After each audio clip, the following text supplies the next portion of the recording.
नमस्कार दोस्तों, दीपिका ऑफिशियल में आप सभी का स्वागत है। आशा करती हूँ आप सब लोग ठीक होंगे। तो आज हम आप सबके बीच लेकर आए हैं एक प्यारा सा एकदम मस्त से एक राम जी का सोहर गीत। दोस्तों आप लोग सुनिएगा और कमेंट में ज़रूर बताना दोस्तों ये सोहर गीत आप सबको कैसा लगा। तो चलिए देर न करते हुए सुनाते हैं प्यारा सा राम जी का सोहर गीत। दुआर से आवई मालिनिया तारा जैसे यारज करई रानी से यारज करई हो मालिनी कवाना कवाना फूलवाला युता प्रभु नाही महाकैता प्रभु नाही महाकाई हो कवाना फूलवाला युता प्रभु नाही महाकैता प्रभु नाही महाकाई हो लाइली चलिया वाद दूसरे चमेलिया ता दूसरे चमेलिया हो रानी तोहरे गर्भ श्री राम एहि से नाही महाकाई एहि से नाही महाकाई हो रानी तोहरे गर्भ श्री राम एहि से नाही महाकाई एहि से नाही महाकाई हो इतनी बचना सुनई रनिया ता मालिनी से यारज करई मालिनी से यारज करई हो मालिनी जब हमारे होई है लालनावा कंगना पहिरऊ बई कंगना पहिरऊ बई हो मालिनी जब हमारे होई है श्री राम लाल कंगना पहिरऊ बई कंगना पहिरऊ बई हो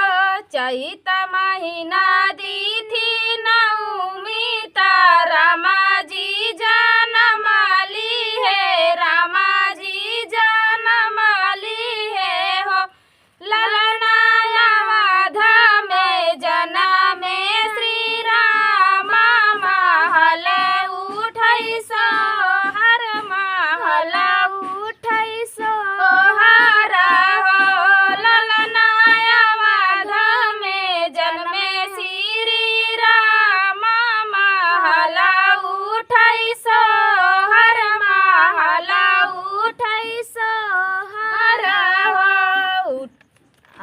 अवध नगरिया के सोनारा ताहली बेघे आवऊ ताहली बेघे आवऊ हो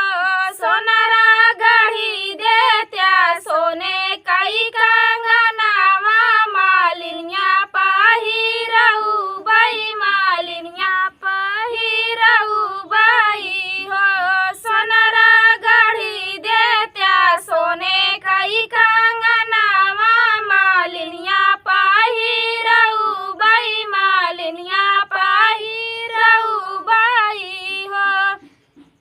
जावऊ ये चेरिया तू जावऊ मालिनी का बोलावऊ मालिनी का बोलावऊ हो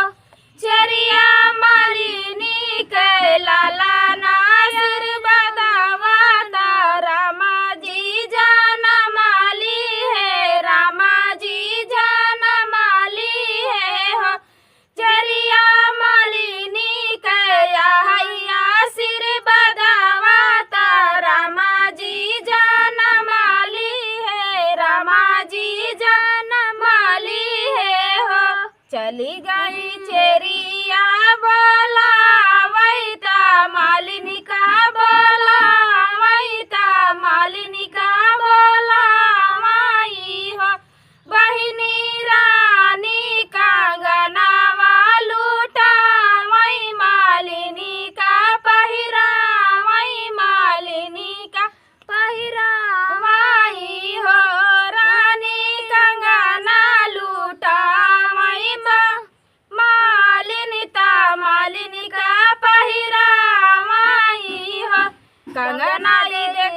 अंगना